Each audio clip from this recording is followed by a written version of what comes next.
Saudara, Badan Meteorologi, Klimatologi, dan Geofisika (BMKG) sudah memprediksi cuaca ekstrim terjadi di sejumlah wilayah Indonesia akhir Oktober hingga November. Sejumlah daerah termasuk Jakarta dan kota di Pulau Jawa dilanda hujan deras selama sepekan ini. Fenomena tersebut, kata BMKG, adalah peralihan dari musim kemarau ke musim hujan. Inilah catatan Kompas TV, segera antisipasi cuaca ekstrim.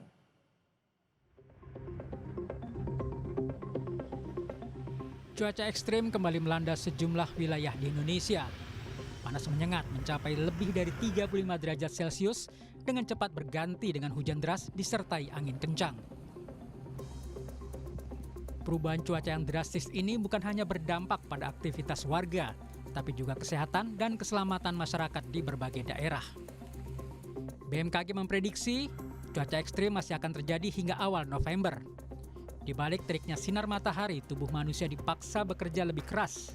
Dehidrasi, kelelahan, bahkan sejumlah gangguan kesehatan mengintai kelompok rentan, anak-anak, lansia, dan mereka yang bekerja di luar ruangan.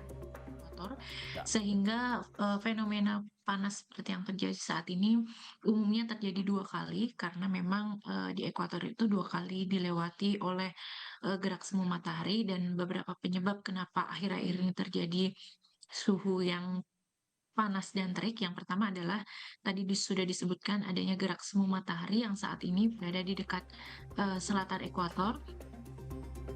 Cuaca panas yang tak kunjung reda mulai berdampak pada kesehatan masyarakat. Dinas Kesehatan Jakarta mencatat kasus penderita infeksi saluran pernafasan akut atau ISPA mencapai hampir 2 juta orang. Lonjakan ini terdeteksi sejak Juli lalu. Di RSUD Taman Sari, Jakarta Barat dari Agustus hingga 2 Oktober, tercatat ada sebanyak 220 pasien yang terkena ISPA.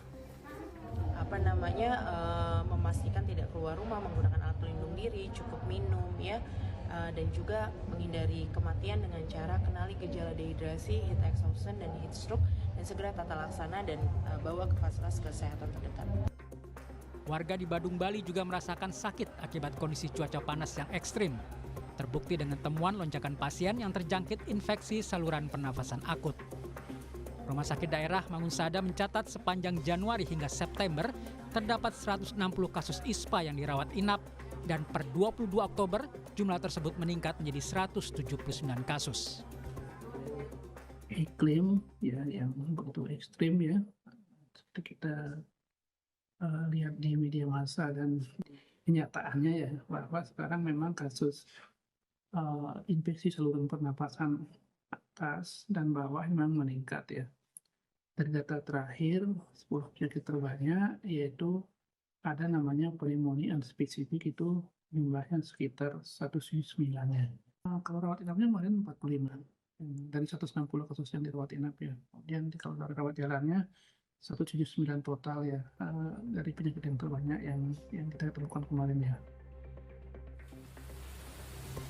Ketika siang panas begitu terik, di malam hari cuaca mendadak berubah muram. Hujan deras datang tiba-tiba. Turunnya hujan seolah dianggap bisa meredakan suhu. Tapi Badan Riset dan Inovasi Nasional BRIN menyebut hujan ternyata justru bikin was-was, khususnya bagi warga Jakarta. Karena ditemukan adanya partikel mikroplastik berukuran sangat kecil yang bersifat toksik di dalam air hujan. Dan yang kedua adalah bentuknya fragmen atau bentuknya seperti pecahan gitu. Nah, berkaitan dengan hal tersebut, karena kami memantau selama per bulan dalam waktu 12 bulan, memang musim hujan itu cenderung mikroplastiknya lebih tinggi daripada musim kemarau. Karena apa? Karena musim hujan itu kan hujan itu kan berfungsi untuk salah satunya membersihkan yang ada di udara ya. Jadi partikulat yang ada di atmosfer itu termasuk debu, gas, termasuk dalam hal ini mikroplastik, dia akan turun lagi ke bawah. Kini tanggung jawab menyelamatkan lingkungan dan mitigasi bencana bukan cuma tugas pemerintah. Warga pun harus punya kesadaran yang sama. Kesadaran masyarakat soal pentingnya menjaga lingkungan harus dibangun terus-menerus. Sejak usia dini, semua warga negara wajib dibekali pengetahuan tentang melestarikan lingkungan. Tim Liputan Kompas TV. Fenomena cuaca ekstrim bukan hal baru, tapi kejadian yang selalu berulang setiap tahun. Karena itu, antisipasi perlu disiapkan. Kita tentu tidak berharap bencana banjir bandang akibat sungai meluap atau longsor terjadi. Namun faktanya itulah yang kerap terjadi di sejumlah daerah bila ada cuaca ekstrim. Cuaca ekstrim juga menimbulkan dampak kesehatan.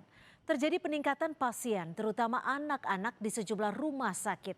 Pasien rata-rata menderita penyakit infeksi saluran pernapasan akut atau ISPA.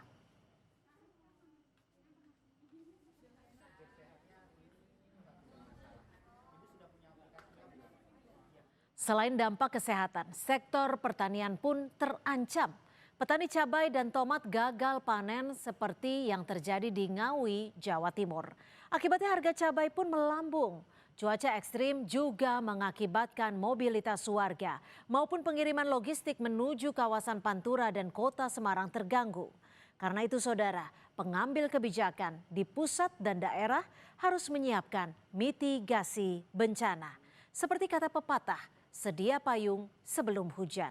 Tentulah pemerintah sudah punya peta kawasan yang rawan terkena bencana, sehingga antisipasi sudah bisa dilakukan sejak dini. Mulai dari sosialisasi bencana, rencana evakuasi, hunian sementara bagi pengungsi, hingga kebutuhan sehari-hari.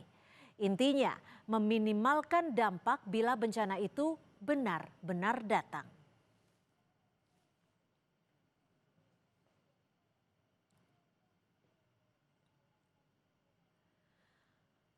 Selain itu diperlukan pula kebijakan tata kelola lingkungan yang baik dari pemerintah. Banjir misalnya tidak terjadi hanya akibat curah hujan tinggi, melainkan akibat buruknya tata kelola lahan, kondisi lingkungan sekitar, dan perubahan iklim.